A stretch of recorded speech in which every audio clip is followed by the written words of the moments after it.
Good afternoon, and welcome back to the next episode, the fifth episode, lucky number five, Carrie, of the Union Podcast.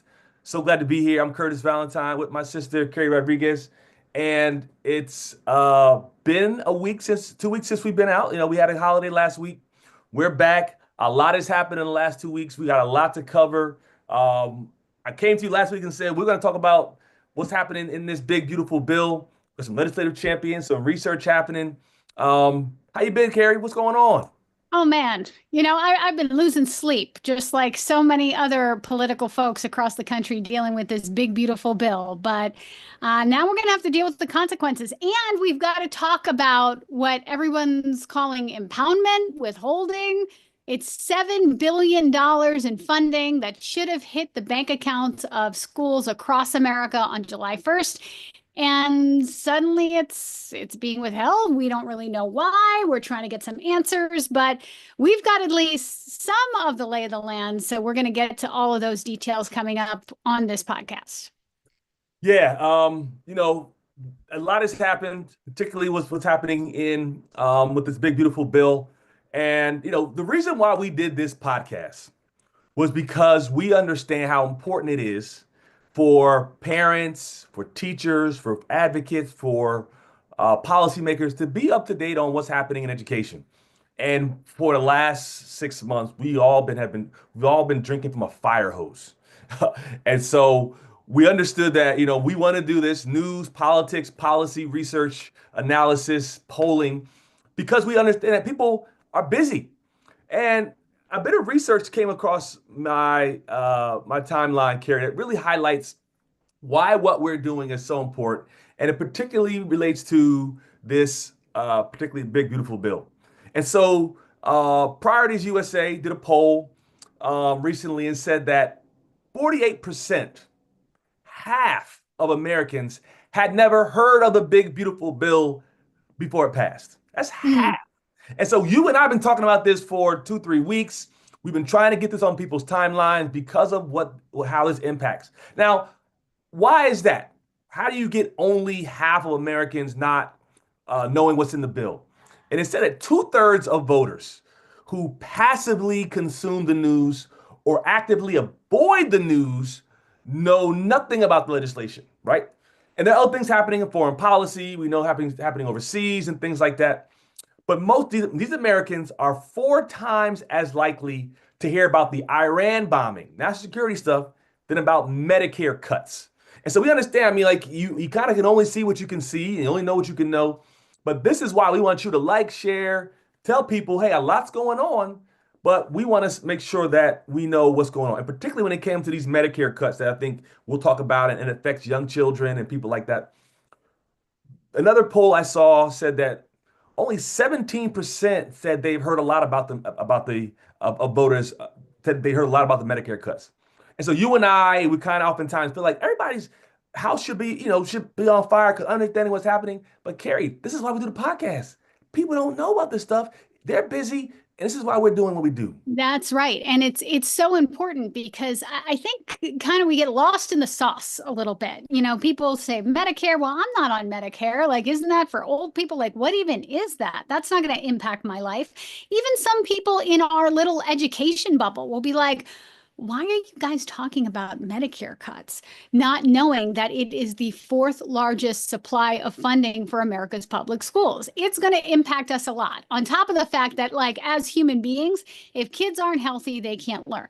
In different states, Medicare is called different things. In Massachusetts, where I am right now, like we call it Mass Health. And people are like, well, they're talking about Medicaid cuts. They're not talking about Mass Health. Well, whether you call it peach care or Texas tea or whatever you call it in your state, Yeah. like this is what we're talking about. So what I'm seeing, Curtis, and I don't know if you're seeing this, all of a sudden is kind of this great awakening where people are saying now that it has passed, wait, hold up a second. Are you telling me this is going to impact me and my life directly, or maybe I participate in a waiver program, or my child does, that's partially funded by Medicaid, or maybe I have a child who has special needs and I didn't realize that part of the services that are provided by the schools actually gets funding through Medicaid. I mean, there are a lot of people hurting right now. And if you pop up, maybe you're not on Facebook, maybe you're on TikTok, like you're seeing a lot of this stuff happen where people are like, oh my God, what did we just do? This is going to be crazy. But that's part of the reason, Curtis, not only we do this podcast. Last night, I was very encouraged. We did a town hall that was actually pretty extraordinary, where we had over 1,000 people in the mix wanting to talk about, what just passed and what could they do and what do they need to know?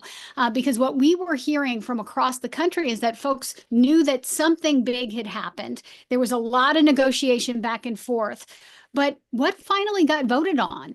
And when is this stuff actually going to go into play? And who is it going to impact? So we had a massive town hall event last night. More than 20 co-sponsors, including us at the National Parents Union, the Charter Collaborative, the Diverse Charter Coalition, Ed Trust, Educators for Excellence.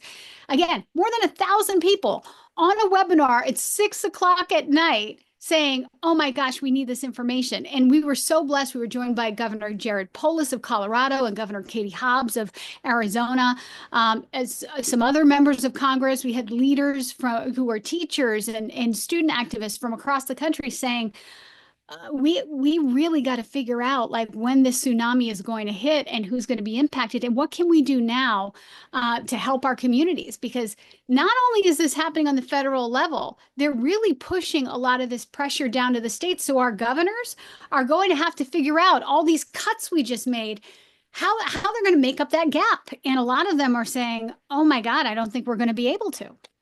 Yeah, and a lot of this is happening because a lot of folks, again, are so busy. And their priorities oftentimes is taking care of their family, making the ends meet. Some of them are trying to, on vacation, trying to sort of step away from a lot of what's happening. But all the while, bills are being passed, programs are being cut, funds are being withheld. And this is why we do this. So let's jump right in. The one so-called beautiful bill. What's in it? How does it affect families? What are you seeing? So this is what we were talking about. It happened last week. There were a lot of negotiations that went on in the dark of night. Congress passed the One Big Beautiful Bill Act. And that was through a process called reconciliation, which requires about 51 votes to move through the Senate. The Senate passed that bill with 50 Republicans voting for it and 46 Democrats and 2 independents voting against it. They were joined by Senator Thom Tillis of North Carolina, Senator Susan Collins of Maine, and Senator Rand Paul of Kentucky. The House passed the bill, as I'm sure all of you saw, and then President Trump signed the bill into law last Friday, which was the 4th of July. This is why he wanted to do it. There was no real reason to have to rush this through and not have debate, other than the fact that President Trump wanted that photo op, behind the flags and the fireworks, and he got what he wanted. The passage of this bill is going to mean cuts to programming in your community.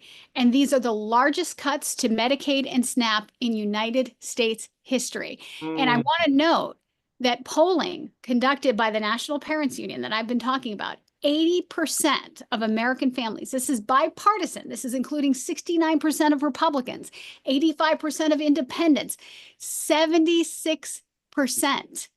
Like we're talking about bipartisan support here. They all oppose cutting this Medicare funding. 76% oppose cutting financial aid programs, which we've actually got to talk about because those letters are hitting kids right now. A lot of kids who thought they had financial aid and financial support are getting these absolutely heartbreaking letters from their colleges and universities saying, we don't have it, like funding has been cut. And that is going to be a huge crisis. And again, that polling, 74% opposing cuts to SNAP. So across the board, American families not happy with what was done, but it's been done. The one thing I want to leave us with that people really need to understand is that this is going to be a staggered implementation. So we're going to see these cuts start to happen. They were very strategic, very smart, Curtis, around this stuff, and making sure that some of the worst cuts, the stuff that's going to hit us right at the quick, not coming until after the midterm elections. Now, why do you think that is, Curtis? Well, why do you think they Yeah, I decided know on what all I that? know why that is, and you know why it is. Yeah. Yeah, exactly. So, about 17 million American families, according to every bipartisan analysis, 17 million Americans going to lose their health care coverage due to changes in Medicaid and the ACA. And I want to be clear, it's not just about those 17 million people. Healthcare funding cuts are going to increase cost, decrease access, and shut down hospitals for everyone, not just those on Medicaid, because Medicaid helps to subsidize the entire system. So it's not just the people losing coverage, we're talking about the potential collapse of the overall system. And when it comes to SNAP, like we're talking about $186 billion over the next 10 years to be cut, or 20% of their overall budget. And we're talking about things like, kids aging out at the age of 14. And I don't know about you, Curtis, 14-year-olds in my house eat a Yeah. hell of a lot more food. So this has the potential to impact about 45 million people who are on SNAP in the United States, including 5 million children. I mean, so this is why we talk about this. And people who are listening in wondering, Curtis, what does this have to do with public education? Our educators are listening and saying, if children are coming to school hungry, if they're not getting their health care, they're coming to school with preventable issues that a proper medical officer, someone who is checking on them on a regular basis, can diagnose. If they're missing school because they're getting ill for things they don't really have to, aren't getting the vaccinations or things like that, this affects education. It affects who's in the classroom. It affects other students. This affects how they perform on examinations, how they show up on critical times in the school year. This is at the foundation. What happens, it affects what happens even before the school day starts, before the bell rings. Educators, parents know what this feels like when you have one kid at home who's sick and you got to go to work and you can't, or folks are hungry or having to work extra hours. These things are going to affect education. Higher education, you just mentioned, there are students who probably aren't going back to college this fall. People who are really prepared to go to school. So a lot of the schools that they're going to are going to have to deal with enrollment, lower enrollment. These are things that are happening right now on our watch in real time, and we want to make sure you know about these things so that you could prepare, call your legislators, make phone calls, post about these things, tell your families during holiday breaks, family reunions. Please spread the word about what's happening in this country and how it affects parents, teachers, and students. And Curtis, like this is happening right now. You're going to see it in your classrooms, I'm sure, Professor Valentine, because I am seeing all over social media right now so many college kids who are saying, I picked this college because they offered me a full ride. Mm. And now I'm getting a letter in the mail telling me I've got to come up with $60,000 for my junior or my senior year, and I don't have it. And I can't borrow it. And I don't know what's going to happen because there were major changes to financing and borrowing for college, including creating those borrowing caps on federal student loans, making it impossible for a kid to get all the way through something like, I don't know, medical school. And so this is really just going to limit who has access to education based on what's in your bank account. And all of that said, some folks are saying, well, the governors will figure this out. All of these cuts and cost sharing provisions, because a lot of it just pushed things down to the state, it's going to start squeezing these state budgets as governors are going to scramble to backfill a lot of budget holes. So what is usually first on the chopping block? You guessed it, education. Public education gets cut first. So for example, requiring North Carolina to pay just 15% of SNAP benefit administrative costs will be the equivalent of the entire state budget on child development and early education. Say that one more time again. Say it again. Again, asking North Carolina, and this is something that's in the one big beautiful bill. They're going to ask North Carolina to pay just 15% of SNAP benefit administrative costs to run the program in their state. That cost is equivalent to the entire state budget in North Carolina on child development and early education. Mm.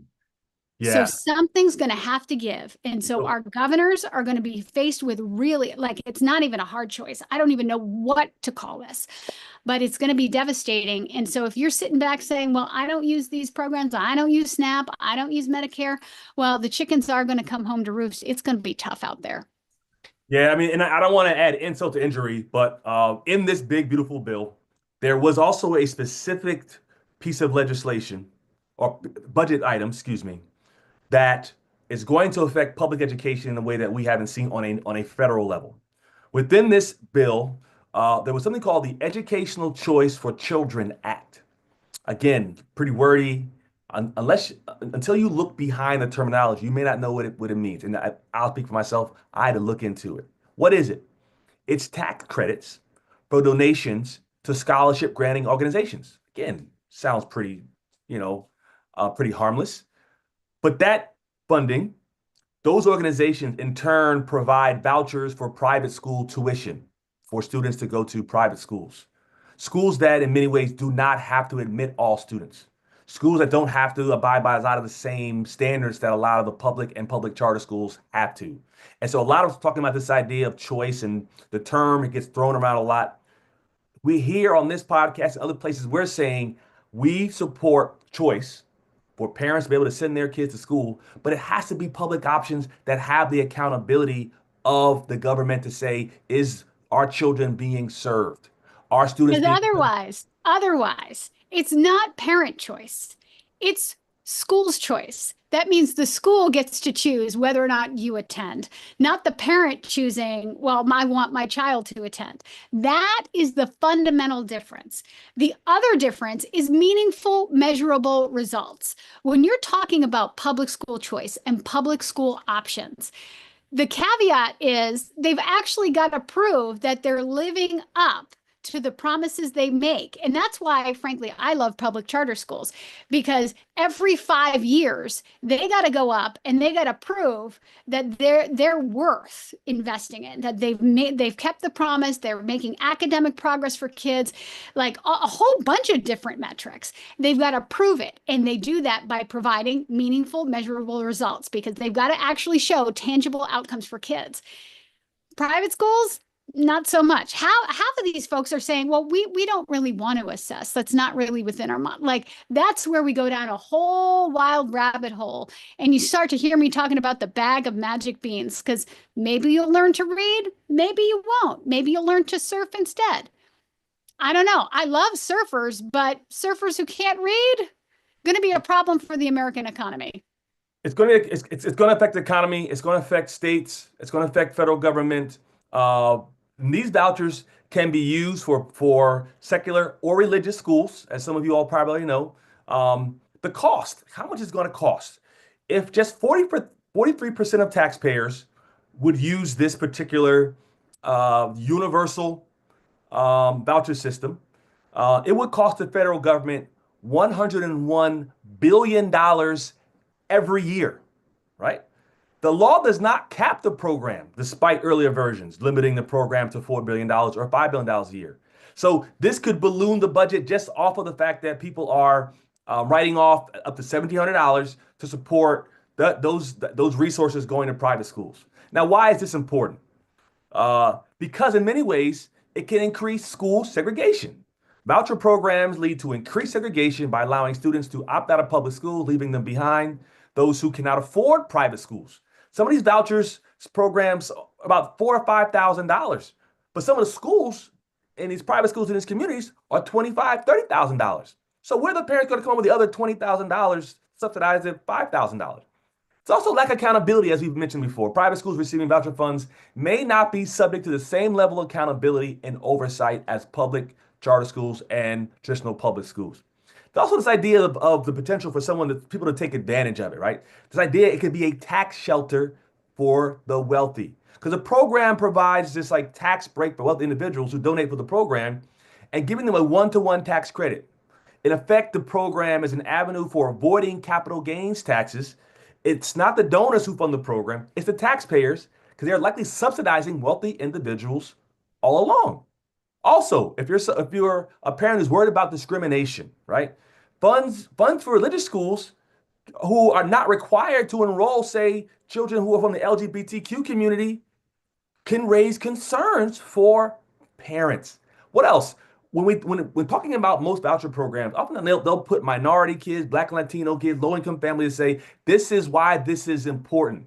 But we know the program, which sort of aims, theoretically helps low income people, may not be sufficient, again, to cover the full cost of the program. But research has showed where programs are, state programs in Alabama, Mississippi, Louisiana, and Texas, the majority of the families who are using those programs were already in private schools prior to the program and use it just to supplement their already wealthy selves. So they're going from a private school that costs $40,000 and saying, I'll take that $5,000 and make it a $45,000 private school. Doesn't help the parent who doesn't bring anything to the table. You can't find a $5,000 private school in most of these places. It benefits the rich at the expense of a lot of parents. And in many cases, the research says doesn't really prove and show outcome, which is really why we're here, Carrie. How are the kids doing in these schools? In Tennessee, recently did a program. Tennessee found that students in their voucher programs actually lag behind public school counterparts in proficiency in language, arts, and math. And so again, it's not helping kids in a lot of ways. It's costing taxpayer funding. It's discriminating against kids. It's not accountable. So, Curtis, why are we doing this again? Why? What are we doing? Why are we doing this? Well, we understand we have an administration in the government that's really not that says something about its support for low income families, Black and Latino communities, but we know what it means when we look behind the numbers and how it's going to affect. And this is why we do this podcast. Please pay attention. We're not against parents sending their kids to private schools. That's all. Where you send your child is up to you. But we want to make sure that we are not doing it on the backs of Black and Latino and poor families who are put out front saying they're going to get the voucher when in many ways they're not getting it. They're not being supported, put in schools that aren't serving them. We have to have a greater conversation about choice. But right now, the conversation has to be about accountability, and that happens in traditional public schools and traditional and public charter schools. Well, when it comes to asking some really big questions, I've got another really big question. We alluded to it a little bit earlier in the pod, but where's the beef when it comes to the $7 billion that is right now being withheld from public schools across the country, leading everybody into a scramble on July 1st? 2025. We're talking just a few days ago. School districts were waiting, just assuming that they were going to receive critical federal education funds that had been allocated by Congress. Nothing changed. Like allocated by Congress, approved, the whole thing, literally just pressing that button, that wire transfer that confers the funds. Budgets had been planned, programs are operating, all of these, including money for teacher training during the summer, PD time. All of that programming, English learner support, summer learning, tutoring, after school programs, all of this stuff. These were funds that were already appropriated by Congress and legally required to be dispersed, and they are now being held up by OMB, the Office of Management and Budget. Unilaterally, we're talking about $7 billion in funding without congressional approval. So there's a lot of folks right now trying to take a look at who has standing. Do we need to sue? Do we need to put pressure? What needs to happen?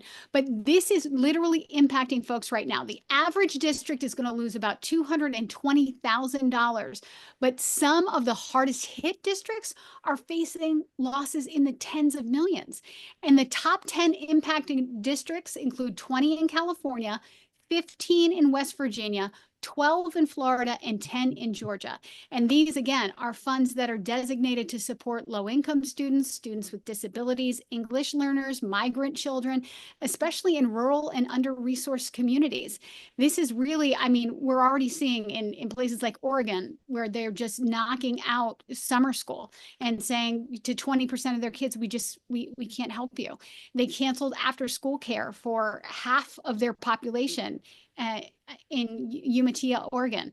In Gadsden City, Alabama, they're preparing to shut down their entire after-school program that serves more than 1,200 low-income students. So this is hitting right now. The one big beautiful bill is going to come down kind of in stages. This is happening in real time, and it's a huge problem, Curtis. Yeah, I mean, see, A lot of the communities that are being impacted by this were already struggling. Post-COVID learning loss, school systems that are, dealing with the COVID funding stopping, issues around the economy hitting communities a certain way, transportation, housing, food insecurity. And then now this second wave is going to hit folks. It's going to touch down in our public schools right now. But when that first day of school happens, particularly in the South, which is right around the corner, in the Northeast, which is a month or two away, we're going to see these effects. It's going to affect parents, educators out there. Please pay attention. These things are happening on our watch, and we need you to stay engaged in what we're talking about and speak up on behalf of your children, your students, and yourselves. Carrie, we're almost done with today's episode, but we need some good news. We need a little shining light. Is there anybody out there, legislator, someone in power, who's actually standing up for this stuff that we could celebrate and say, here's someone who's in power who we need to celebrate because I know he, she, or they are actually really at the forefront of trying to fight for the rights of parents, families, and students. Do we have our legislative champion for this week? We do. And I might be a little biased because he did come to our town hall last night, Hey, but he is a champion and we love him so much. And frankly, the fact that he showed up last night to be in conversation and community with parents and families across the nation is a testimony to why he deserves this. But that would be Colorado Governor Jared Polis, who is a longtime supporter of high quality public charter schools. He is a rare Democrat who has been willing to stand up for real education reform. He's also the founder of New America School in Colorado that supports recent immigrants, helping to expand the CSP program while he was in Congress. I mean, time after time, he has been an education governor, an education activist. He's actually the head of the National Governors Association right now. So he's like the governor of the governors. I mean, there you he's go. on it, and he is making education a key focus of what he talks about because so often, governors, they're like, yeah, education, love the kids, no meat on that bone. Governor Polis is different in that he's done the work. He's been a part of our education reform community and has been fighting for kids and prioritizing the interests of our children for a very long time. So congratulations, Governor Polis. I'll double down on that. I was able to be in Colorado a few months ago with Governor Polis with the New Directions Project. And we were able to bring together legislators from Colorado and from around the country to say what's happening in Colorado, what's happening in Denver at the local level, at the city level, at the state level, folks who are in Congress representing Colorado. If you live in Colorado right now, you have some strong legislative champions who are fighting for the rights of public education, for families, for parents, and for students. Congratulations to Governor Polis. Thank you for all you do. We appreciate you. Well, that's it. We're in and out. Lunch break is over. Are we Uh, done already? That went we're, by so fast. well, we're done for this show, but those of you who want to tap in, please connect with the National Parents Union. You're wondering, Curtis, Carrie, you all gave us a lot. You all told us what's going on, but now we want to be able to talk to our legislators. This is an opportunity for you to go to the website for National Parents Union, sign up, get connected in your city and state, get connected on the national level, make phone calls, email your legislator, type into some of the webinars. Before we go, Carrie, how can people connect with the National Parents Union if they want to get involved and advocate for their children in their school district? Well, everybody around these parts knows you connect with Tafshir Cosby, who is our Senior Director of Organizing and Partnerships. She hails from Newark, New Jersey. Much respect for Brick City, Jersey! always Brick Yeah! City. And she will get you connected. I also want to suggest that you visit our other website, which is protectpubliced.org. And so if you're looking for the immediate call to action, like what do I do right now? I just heard about all this withholding of $7 billion. This sounds so bad. Don't stay stuck. We don't allow you to stay stuck. We're going to call you into action. Right now, we're asking you, call your governor, call your state legislators, call your school board members. Why? Half of them don't even know that this money's not flowing and that they're going to be stuck footing the bill for all of these programs that are collapsing. Yep. Put the pressure on them so they put the pressure on OMB, and maybe we'll start to see this money start to flow. That's what we're hoping for. Otherwise, we'll see you in court. One more time for the website again. protectpubliced.org. On that note, we will let you all go. Thank you all. Thank you for joining us live on social media. Please like, share, and comment on what you've heard. The Union Podcast, episode 5. Thank you all so much. You have a great weekend.